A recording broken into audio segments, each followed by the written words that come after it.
قرض بانک و تجارت،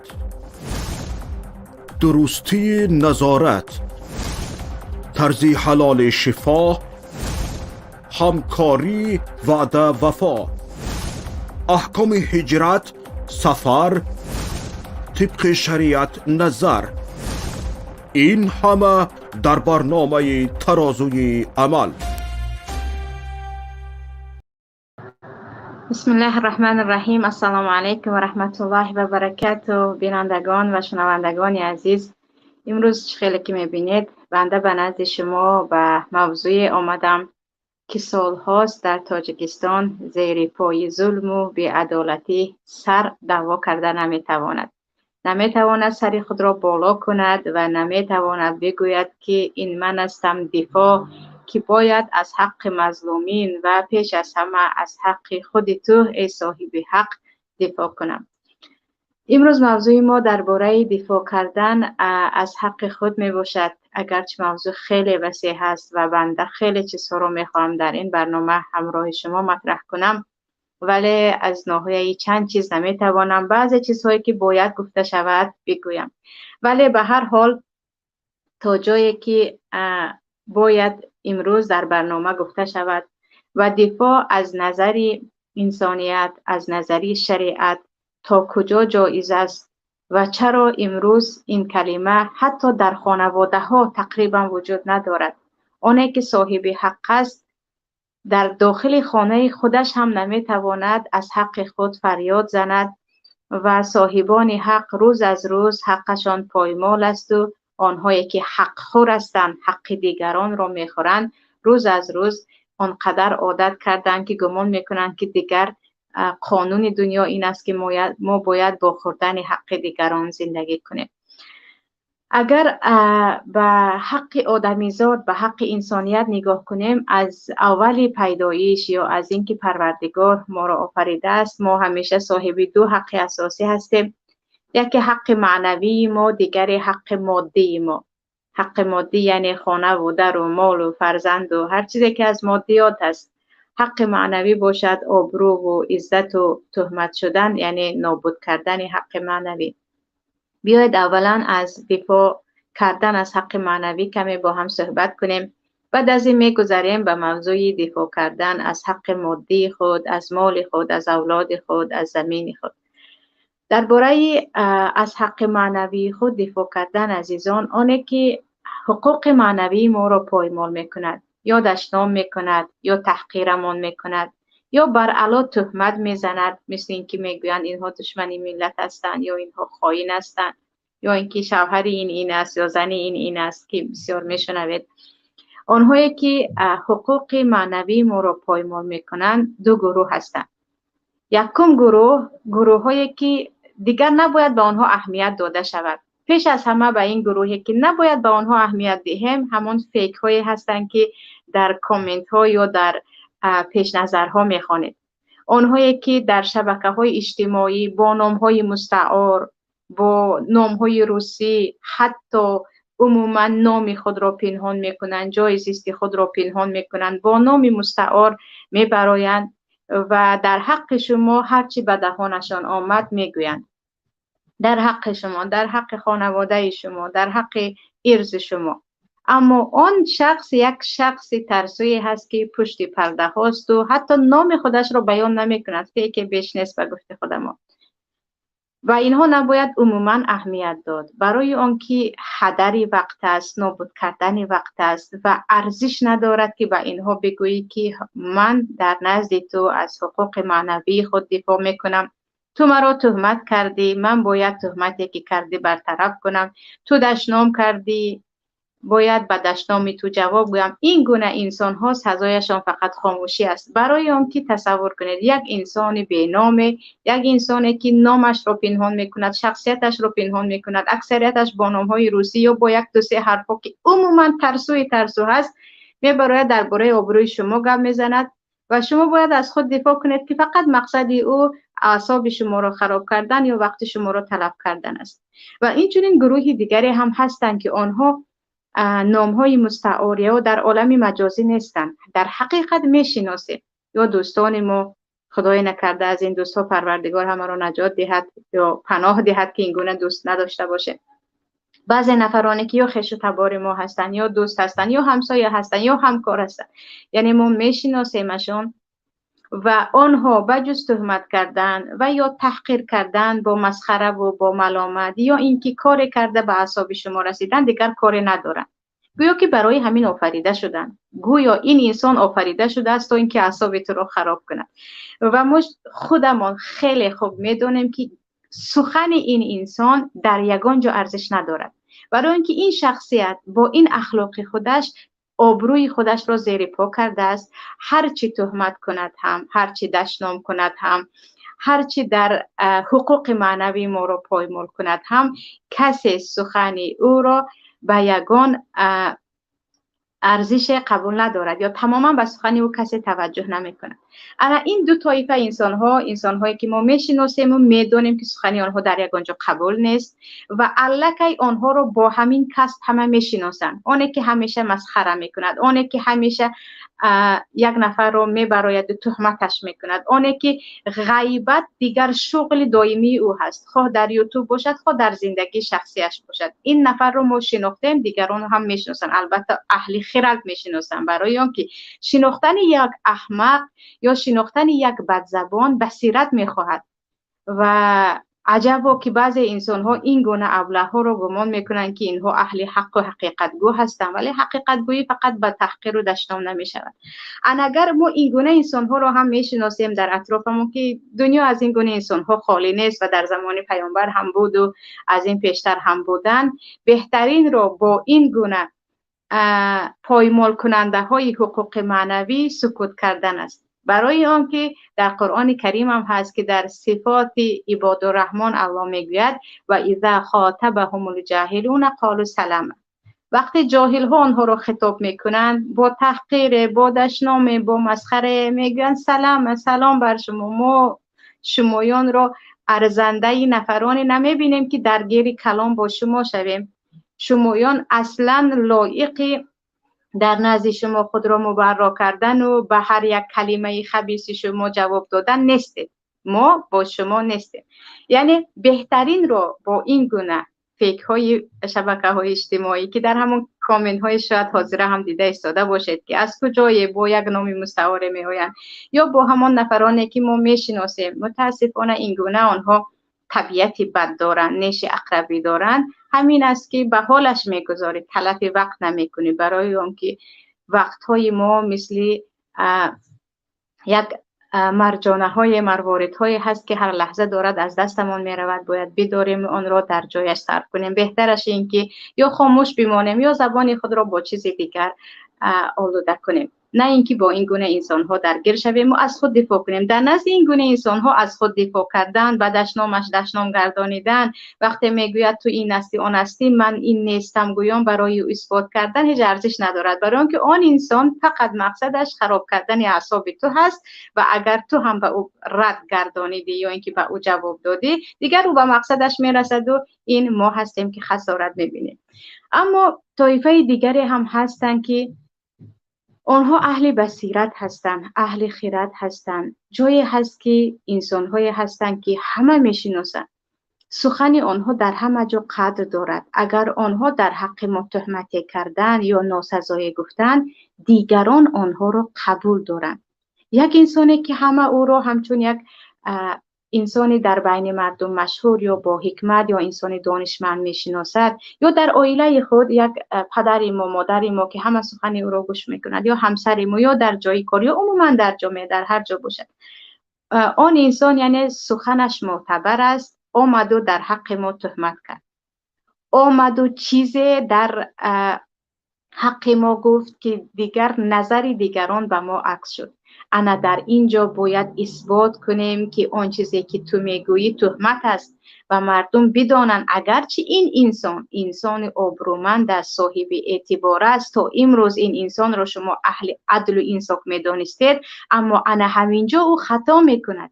همینجا او تهمت میکند تا اینکه تهمت از ما برطرف شود، وگرنه حقوق ما پایمال می شود، وگرنه این انسانی که ما را امروز تهمت کرد فردا یک نفر نکنام دیگر را تهمت میکند. برای همین اگر به سوره یوسف نگاه کنید، وقتی همسر عزیز مصر یوسف را علیه السلام را تهمت میکند که او مرا دعوت کرد یا اینکه او از پی من شد، ببینید که در همان وقت همسر عزیز مصر حق مادری داشت بالای یوسف. او بود که بزرگ کرده بود یوسف را، او بود که اینقدر سالها پرورش کرده بود یوسف را. ولی یوسف هرگز نگفتند که من الان نباید به شوهرش این زن رو بدنام کنم، من اینجا باید خاموش بیستم، هرچی باد او به من حق مادری دارد. نه، در اینجا چون سخن همسر عزیز مصر اعتبار داشت و با یک کلمه او می توانستند تمام شهر و حتی آنی که یوسف را نجات داده بود عزیز مصر نظرش دیگر شود. هی راودتنی عن نفسی، نه این همسر عزیز مصر، این تو بودی که مرا تو خواستی، نه این که من تو را، و این تو بودی که تمام این ماجرا را شروع کردی، گویان از خود دفاع کردم.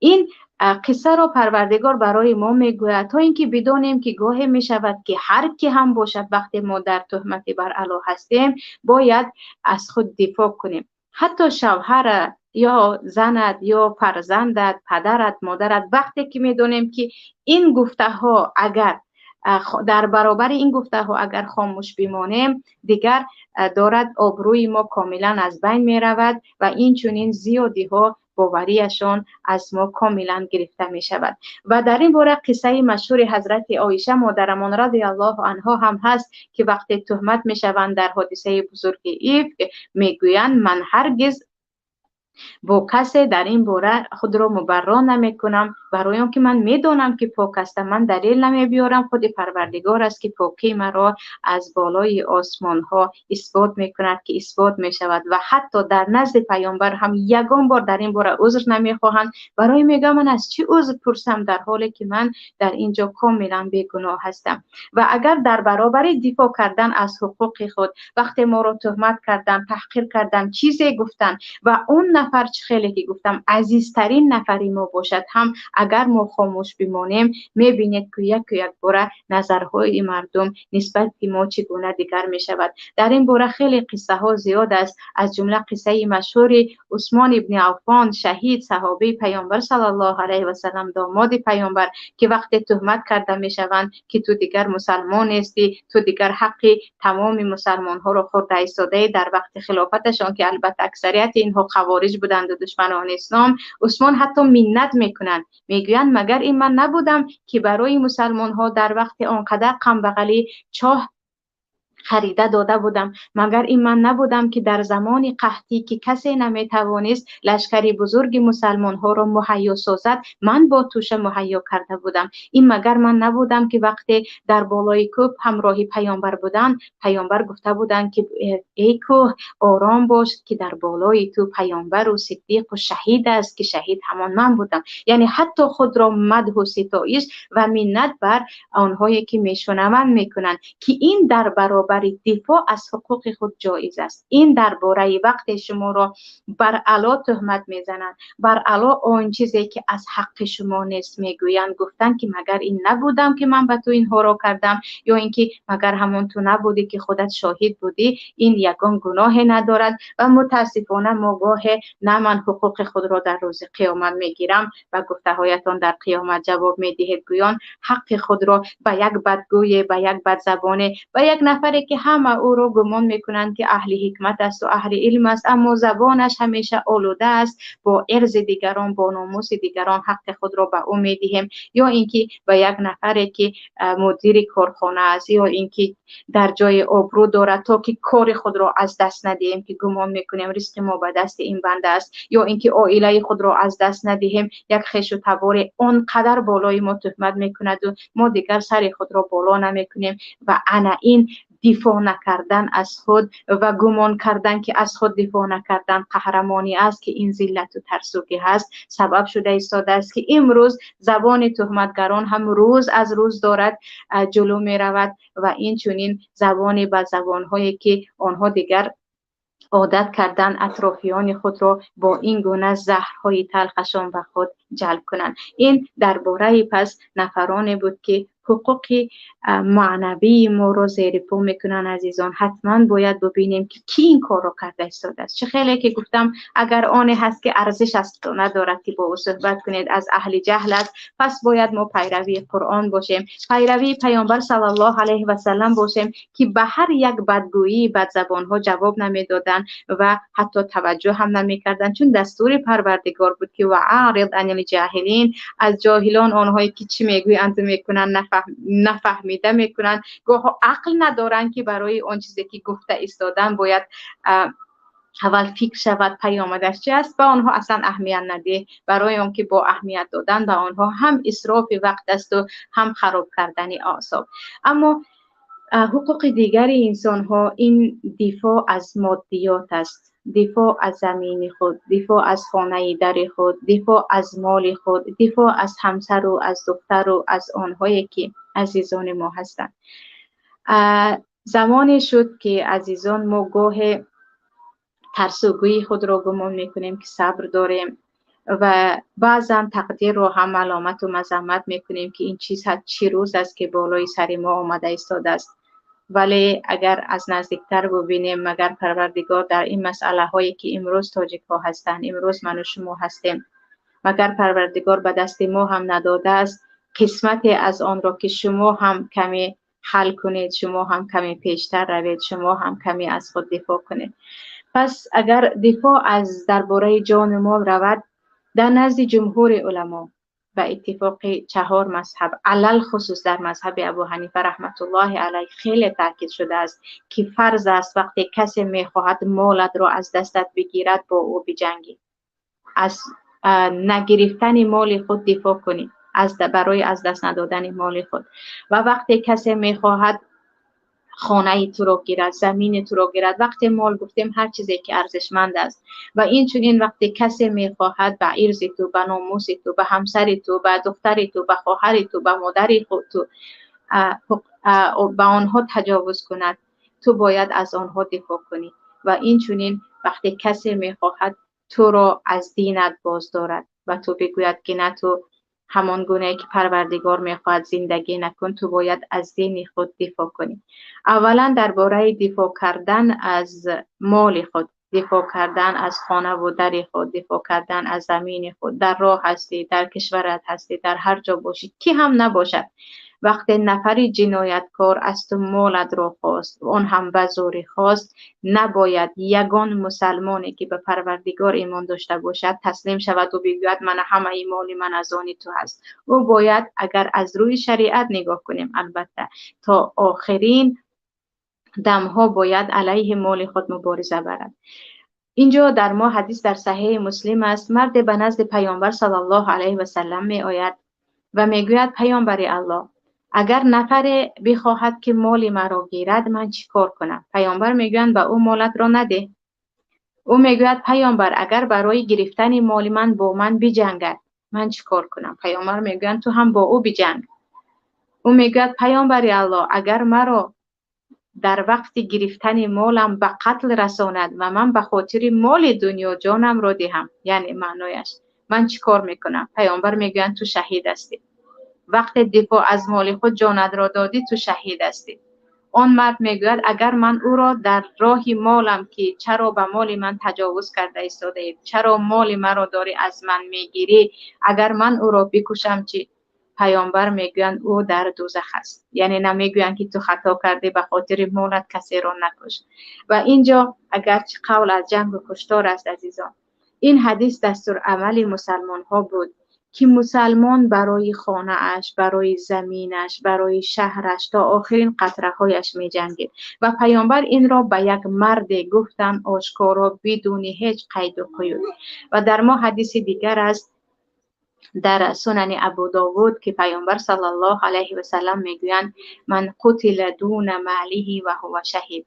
هر کسی که به خاطر از دست ندادن مالش، چه خانه اش، چه باغش، چه درش، چه ماشینش، چه حولیش، هر چی باشد، اگر کشته شود که من این را نمیدهم و مبارزه برد، او شهید است.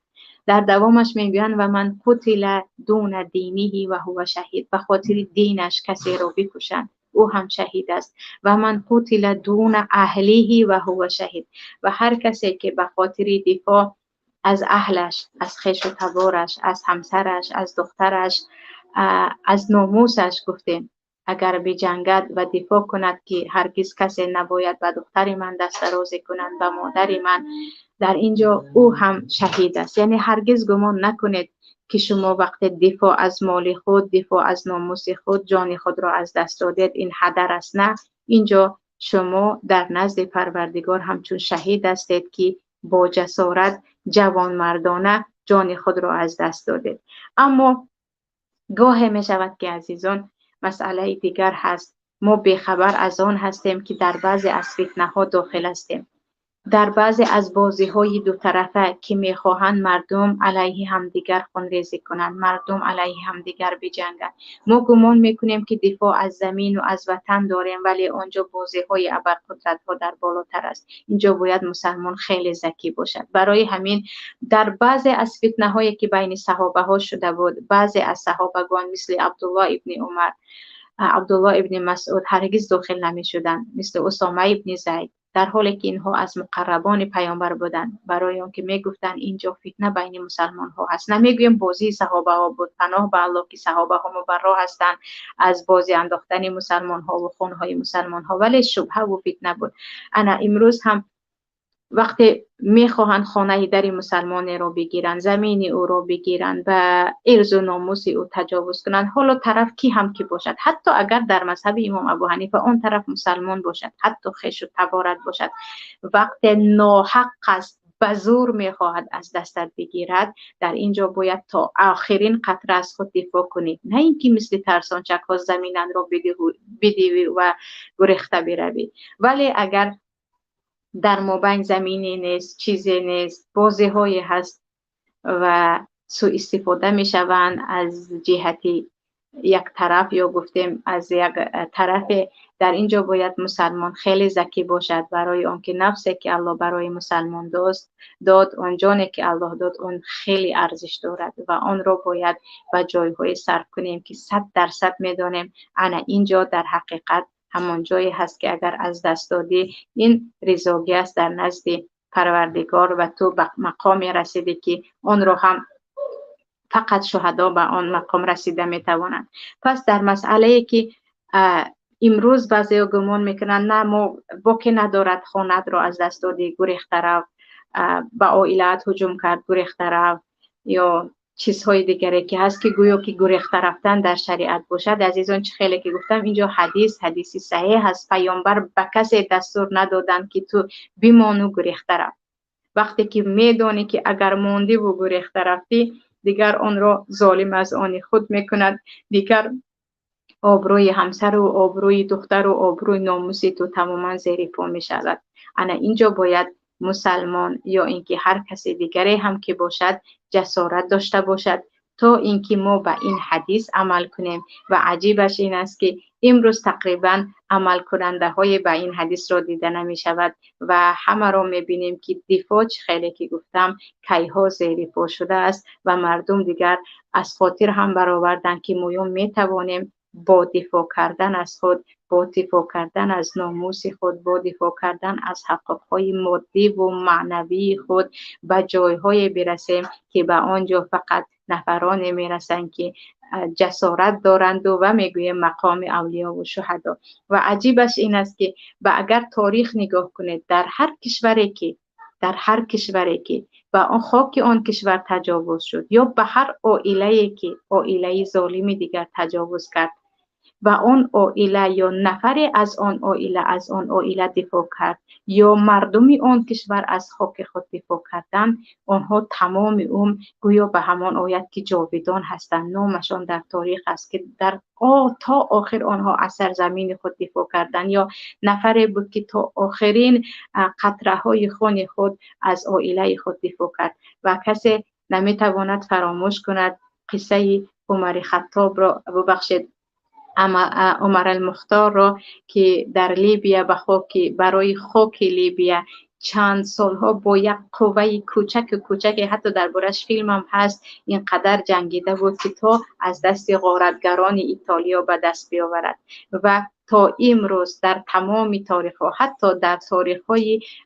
دشمنان مسلمان هم نام این مرد ابرقدرت، نام این مردی که در حقیقت شهید است، در حقیقت مبارز است برای خاک خود، همیشه در سرلوحه های نفرانی هست که به خاطر کشور خود، سرزمین خود از اولین نفرانی بود که بجنگید، آن هم تا به دست ایتالیا داده نشود، تا اینکه یک کشور مسلمان زیر حکم آن کشور اروپایی که کاملا حقوق مسلمان ها را زیر پا کرده بودند و باز هم دوام دادنی بودند، تماما این کشور نابود نشود. ولی اینجا مسئله ما کاملا دیگر از مسئله هایی که امروز میبینیم، شرایط هایی که امروز میبینیم. انسان تا حدی هست که دیگر هرگز جدا هم کرده نمیتواند که الان ریشه این ناتنجی هایی که از روزهای آخر شده ایستاده است از کجا. فقط داخل خانه می نشینید و گویا که قلبتان سوخته ایستاده است، پاره از جگر شما را کنده ایستادند با خون هر یک خواهر تاجیک یا برادر تاجیک یا هر نفری که زمین خود را از دست داده ایستاده است، جان خود را از دست داده است. دیگر لا حول منا ولا قوه، هیچ کاری از دست ما نمی آید.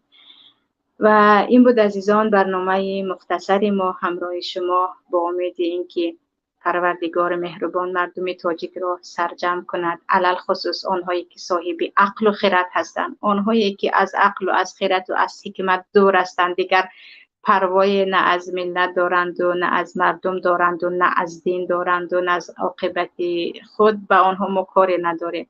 اما پروردگار متحد کند قلب اهل علم را، قلب نفران با خیرت و با بصیرت را، تا که ما هم توانیم سرجم شویم و هیچ یک تجاوزگر نتواند و مردم کشور ما نیز تجاوز کند. در پناه الله یگانه باشید. این بود برنامه امروزه من با شما. السلام علیکم و رحمت الله و برکاته. قرض بانک و تجارت، درستی نظارت، طرز حلال شفا، همکاری وعده وفا، احکام هجرت، سفر، طبق شریعت نظر، این همه در برنامه ترازوی عمل.